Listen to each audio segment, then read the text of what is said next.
আবু হুরাইয়ার মা আমরা অনেকেই জানি, একজন সাহাবী ওসামা বিনে আবু বকর রাদিয়াল্লাহু তাআলা আনহু থেকে বর্ণিত। রাসূল সাল্লাল্লাহু আলাইহি ওয়াসাল্লামের কাছে এসে বললেন, ইয়া রাসূলুল্লাহ, ইয়া হাবিবুল্লাহ। গভীর মনোযোগ দিয়ে শুনুন হাদিসটা। রাসূল সাল্লাল্লাহু আলাইহি ওয়াসাল্লামের কাছে এসে বললেন, ইয়া রাসূলুল্লাহ, ইয়া হাবিবুল্লাহ, আমার মা তো মুশরিকা, আমার মা তো মুশরিকা, বেদিন। আমি আমার ঘরে আমার মা এসেছি, আমি তার সাথে কি খারাপ ব্যবহার করব না ভালো ব্যবহার করব? আমার মা তো মুশরিকা। আল্লাহর রাসূল বললেন, তোমার মা মুশরিকা হোক, তোমার মা বেদিন হোক, তোমার মা অন্য ধর্ম হোক, তারপরে তোমার মায়ের সাথে তুমি ভালো ব্যবহার করো। সুবহানাল্লাহ পড়ো। আল্লাহর রাসূল নির্দেশ দিলেন, মা মুশরিকা হোক, তারপরে ভালো ব্যবহার করা লাগবে। আপনারা ঘটনা জানেন, হযরত ইব্রাহিম আলাইহিস সালাতু ওয়াস সালামের বাবা আজর, বাবার নাম ছিল আজর।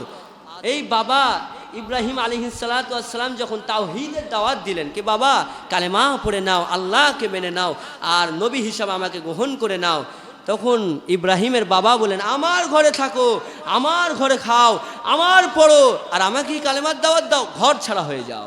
ইব্রাহিম আলাইহিস সালাতু ওয়াস সালাম ঘর ছাড়া হয়েছেন, অথচ বাবার জন্য তিনি দোয়া করেছেন। আমার বাবা মুশরিকা হতে পারে, আমার বাবা কাফের হতে পারে, আমার বাবা বিধর্ম হতে পারে, আমার কোনো আফসোস নাই, আল্লাহ আমার বাবাকে তুমি হেদায়েত দান করো। সুবহানাল্লাহ, হেদায়েতের দোয়া করেছেন। তেমন আবু হুরাইয়া রাদিয়াল্লাহু তাআলা থেকে বর্ণিত, আবু হুরাইয়ার ঘটনা আমরা অনেকেই জানি। একজন জৈনক সাহাবী আল্লাহ রসুলের কাছে আসলো, আল্লাহ রসুলের কাছে এসে বললেন, আমি কার খেদমত করব? আমরা সবাই জানি এই ঘটনাটা, আমি কার খেদমত করব ইয়া রাসূলুল্লাহ? আল্লাহ রসুল বললেন, তোমার মা। আবার জৈনক সাহাবী বললেন, আমি কার খেদমত করব? আল্লাহ রসুল বললেন, তোমার মার। আবার জৈনক সাহাবী বললেন, ইয়া রাসূলুল্লাহ, আমি কার খেদমত করব? আবার বললেন, তোমার মার। উম্মুকা, তোমার মার। আবার রসুলকে বললেন, আমি কার খেদমত করবেন? চতুর্থর ব্যাপারে বললেন, আবুকা, তোমার বাবার খেদমত করো। সুবহানাল্লাহ পড়ে। চতুর্থর ব্যাপারে বললেন, তোমার বাবার খেদমত করো। তিনবারের ব্যাপারে মায়ের কথা আসলো। মুফাসসিরগণ অনেক চমৎকার কথা এখানে লিখেছেন। মায়ের কথা কেন তিনবার নিয়ে আসলেন? উভয়ে দুইজনা সম্মানিত। সুবহানাল্লাহ পড়েন। দুইজনাকে কদর করো, দুইজনাকে সম্মান করো, কিন্তু মায়ের ব্যাপারে তিনবার আসলো। মুফাসসিরগণ বললেন, মা তোমাকে 10 মাস গর্ভে রেখেছে, অনেক কষ্ট সহ্য করেছে, এই জন্য মায়ের ব্যাপারে তিনবার এসেছে। সুবহানাল্লাহ। অনেকের মা নাই গো, এজন্য মায়ের জন্য একটু দোয়া করি। অনেকের মা আছে, মাকে একটু কদর করি, দোয়া নি, পারবো না ইনশাআল্লাহ প্রিয় ভাইরা। আবু হুরাইয়া রাদিয়াল্লাহু তাআলা বর্ণিত আবু হুরাইয়ার ঘটনা যে আমরা অনেকেই জানি। আবু হুরাইয়ার মাও হচ্ছে মুশরিকা, আবু হুরাইয়ার মাও মুশরিকা, অথচ আবু হুরাইয়ার যখন দাওয়াত দিলেন, কালেমার দাওয়াত দিলেন, মা আমি কালেমা পড়েছি, আমি রসুলকে মেনে নিয়েছি, তুমিও মেনে নাও।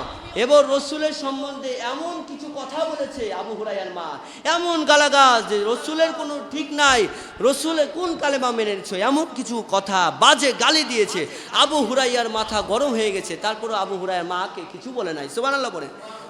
আবু হুরাইয়া কাঁদতে কাঁদতে রসুলের দরবারে এসে বলছেন, ইয়া রাসূলুল্লাহ, ইয়া হাবিবুল্লাহ, আপনার নামে এমন কিছু কথা আমার মা বলেছে, আমি এটা সহ্য করতে পারি নাই, আমার মায়ের জন্য আপনি একটু দোয়া করে দেন। সুবহানাল্লাহ বলে। রাসূল সাল্লাল্লাহু আলাইহি ওয়াসাল্লাম এই ঘটনা বলে শেষ করব, 2-1 মিনিটের মধ্যে শেষ হয়ে যাবে। রাসূল সাল্লাল্লাহু আলাইহি ওয়াসাল্লাম দোয়া করে দিলেন, কয় তোমার মায়ের সাথে খারাপ ব্যবহার করবা না, তোমার মা আমার সম্বন্ধে গালি দিয়েছে, গালি দেখ, রসুলের সম্বন্ধে গালি দিয়েছে, গালি দেখ, তোমার মায়ের জন্য আমি দোয়া করে দিই, হেদায়েতের দোয়া করে দিই। হেদায়েতের দোয়া করে দিলেন। আর আবু হুরাইয়াকে বললেন, আবু হুরাইয়া এবার দৌড় দাও বাড়ির দিকে। সুবহানাল্লাহ পড়েন। বাড়ির দিকে আবু হুরাইয়া দৌড় দিলেন, বাড়ির দিকে দৌড় দিয়ে দরজা লক করলেন। এবার ভিতর থেকে শব্দ আসলো, কিছুক্ষণ আগে শব্দ এসেছিল মা রেগে ফায়ার। মা আবু হুরাইয়া পরে এত রেগেছিল, আবার যখন রসুলের দরবার থেকে যে আবু হুরাইয়ার দরজা যখন লক করে, এমন শব্দ ভেসে আসলো, নরম শব্দ, আবু হুরাইয়া একটু থামো, আমি আসতেছি। দরজা খুলে দিল, আবু হুরাইয়াকে বুকে জড়িয়ে নিল। সুবহানাল্লাহ বলেন। বুকে জড়িয়ে নিয়ে, মা মুশরিকা ছিল, গোসল করলো, গোসল করে চুল দিয়ে টপ টপ করে পানি পড়তেছে, তার মনে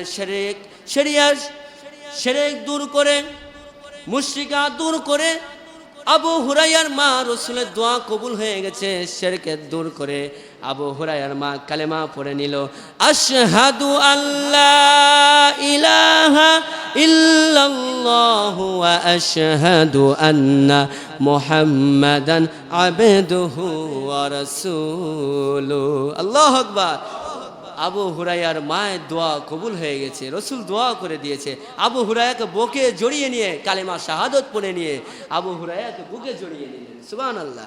এজন্য আবু হুরায়রা তো খারাপ ব্যবহার করতে পারতো, খারাপ ব্যবহার করলো না কেন? খারাপ ব্যবহার করা যাবে না। এজন্য মায়ের দোয়া নিয়ে চলবো তো ইনশাআল্লাহ। প্রিয় ভাইরা, আজকের জুমা থেকে সকলকে বিনীত অনুরোধ করছি, দল মত নির্বিশেষে যাদের মা বাবা বেঁচে আছে দোয়া নিয়ে চলবো ইনশাআল্লাহ।